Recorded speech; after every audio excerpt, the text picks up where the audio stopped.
Bien, pues estábamos en esta parte de hablar de que, bueno, ahora podemos más pensar en términos de factores de riesgo que en términos de personalidad.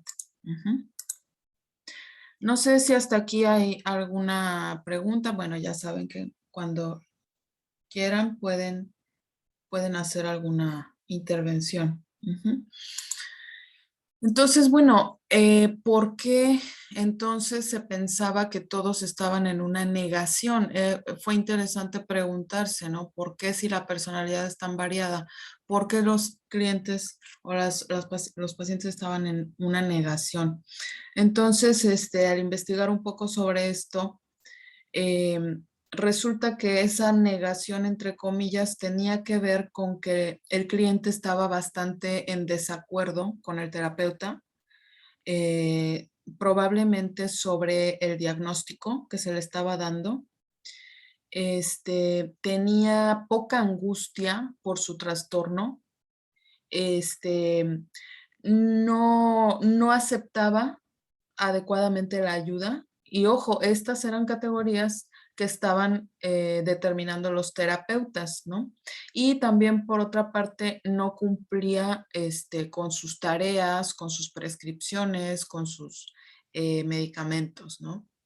O con sus compromisos terapéuticos. Entonces, esas eran las medidas en las cuales se evaluaba al paciente para decir si estaba o no en negación, ¿no?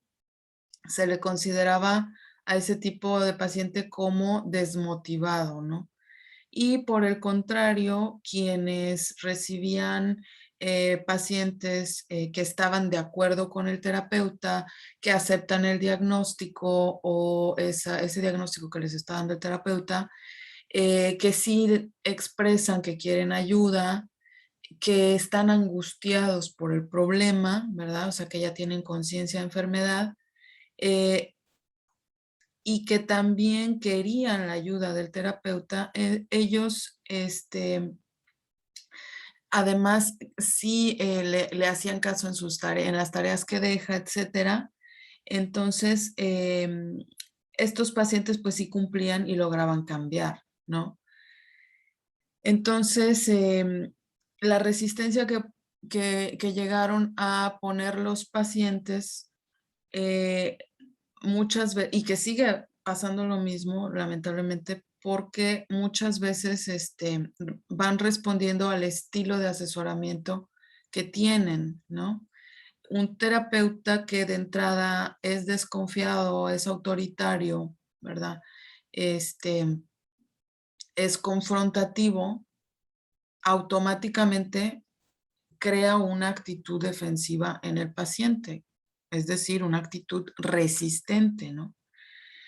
Pero no solamente crea esto en el paciente. Ustedes estarán de acuerdo que si me porto desconfiado, autoritario y confrontativa, pues no le va a gustar a nadie. No solo no le va a gustar a mi paciente, ¿vale? Sino que no le va a gustar a nadie ese trato. Ay,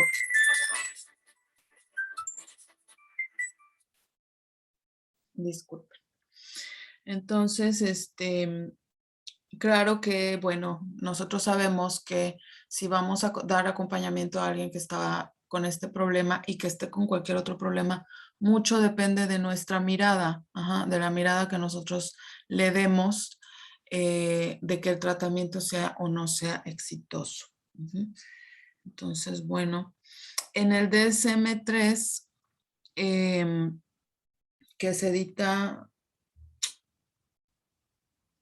No, a ver, el DSM-3 se edita en 1980,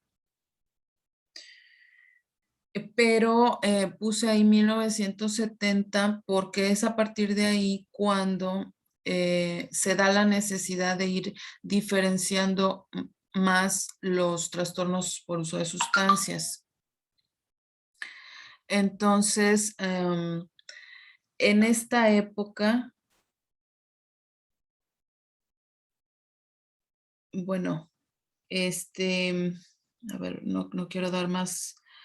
eh, o más bien, en el DSM-3 fue la primera edición en donde se describe el abuso de sustancias y la dependencia de sustancias como dos enfermedades separadas, ¿no? Entonces, bueno, esto de separar el abuso de las sustancias con la dependencia en las sustancias se debía pues a toda la investigación que se había hecho previamente.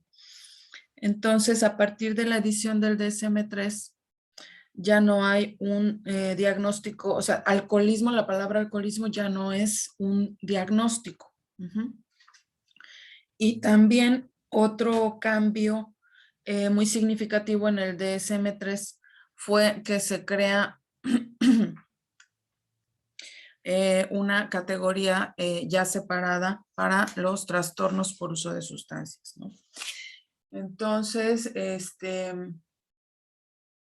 ya se elimina por completo en esta edición toda la parte que venía explicando la adicción como un trastorno. Vaya que la adicción tenía por debajo, por decir así, en el fondo, un trastorno de la personalidad, ¿no? Entonces, en general, en el DSM-3 no se vincula la adicción con ninguna etiología, dice ahí, de ninguna etiología específica, ¿no? Se evita categorizar la adicción o tipos de adicciones por cómo surgen, ¿verdad? Entonces, esta nueva concepción ya se piensa más como la carga ya está mucho más sobre los factores ambientales, ¿verdad? Se va hacia un modelo de salud pública ya, ¿verdad? No tanto como algo que pasa en las personas, ¿no? Eh,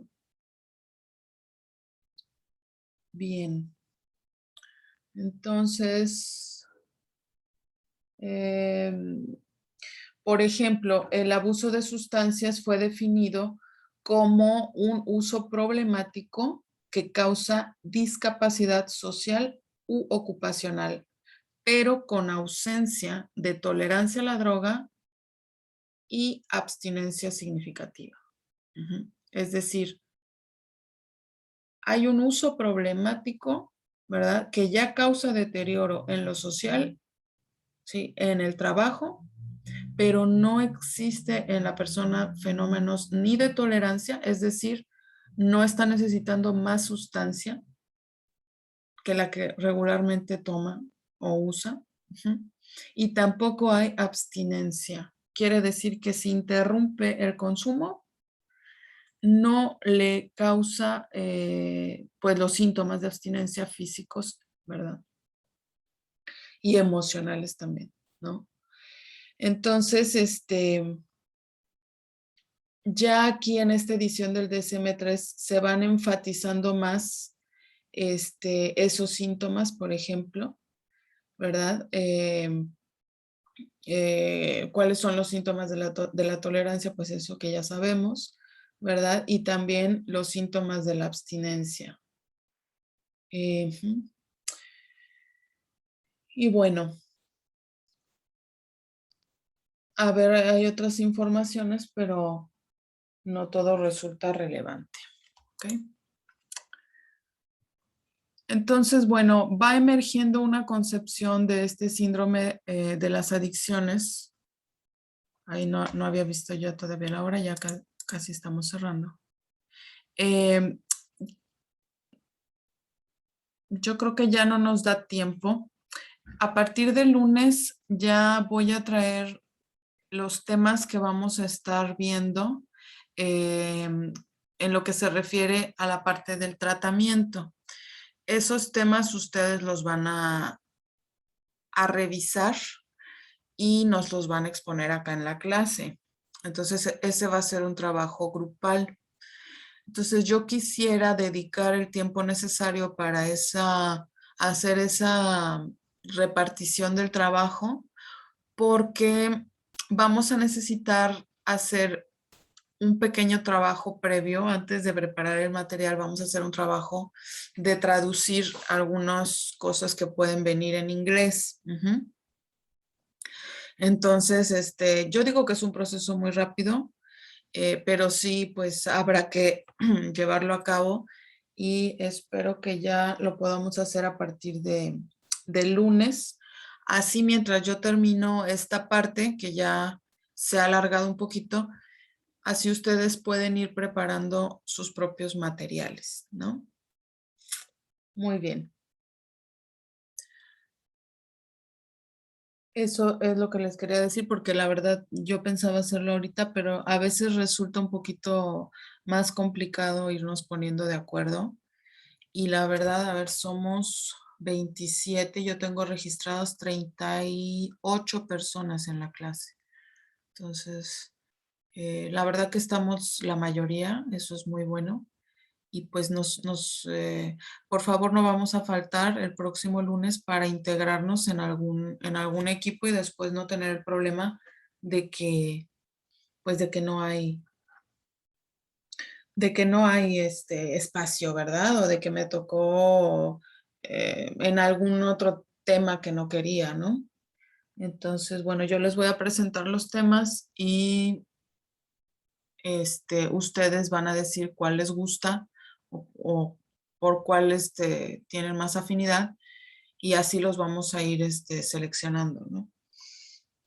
Pero bueno, toda esta parte es lo previo, nos hace falta también hablar de la evaluación del trastorno por uso de sustancias, de los instrumentos que tenemos ya, porque tenemos acceso a varios lugares, algunos están en inglés, pero bueno, se pueden usar dependiendo para los fines que los necesitemos. Pero bueno, esa parte nos está faltando. Entonces, como todavía falta un poquito más sobre este tema, me gustaría dejarlo hasta aquí, chicos. No sé si tengan alguna pregunta, algún comentario.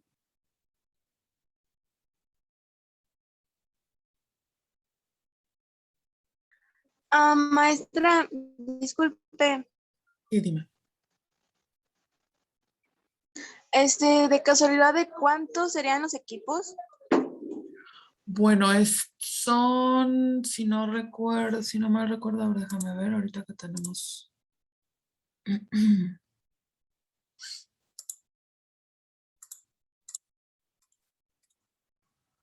Rapidísimo les digo aquí.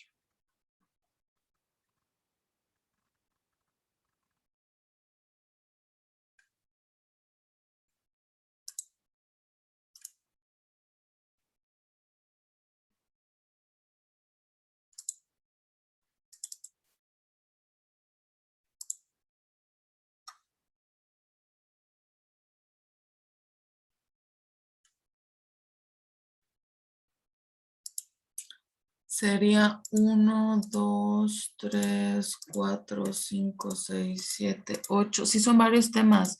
10 temas. 10 temas vamos a ver. Sí, son bastantes. Entonces, yo creo que son 3. Fíjate que sí, no. Pensé que eran 7 temas, pero no, son 10.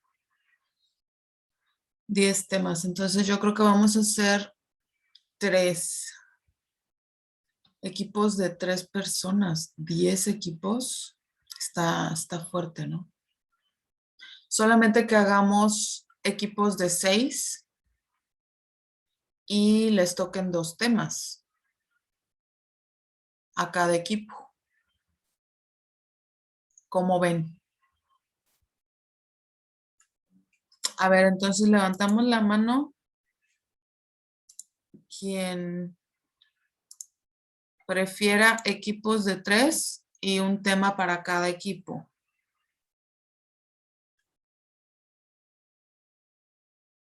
1, digo, es una persona, ¿verdad? 2 personas. ¿Alguien más que prefiera equipos de 3? Ajá. Ok. 4. Ajá. A ver, voy a ver porque aquí me dice en la pantalla.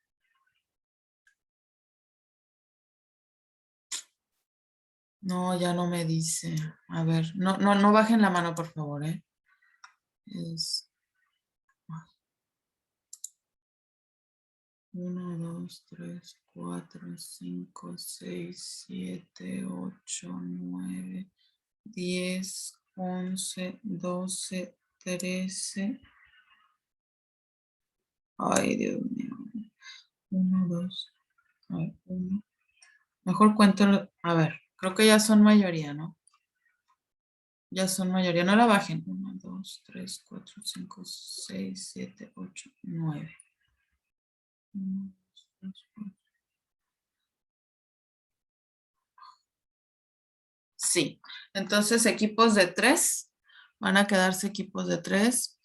¿Por qué no de 4? Pues porque yo asumo que vamos a seguir viniendo. Ay, mira, aquí me dice 14. 14 que sí. Ok. Ya podemos bajar, ¿eh?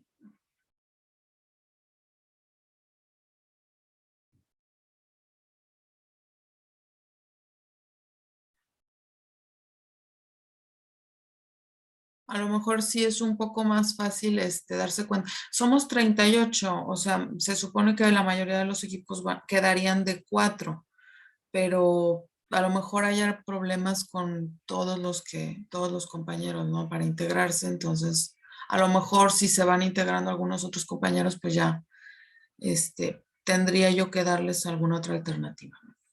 Entonces, o sea, de que yo formara esos otros grupos.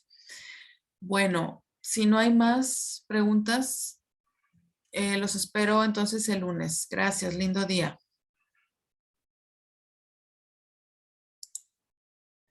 Gracias, maestra. Hasta luego.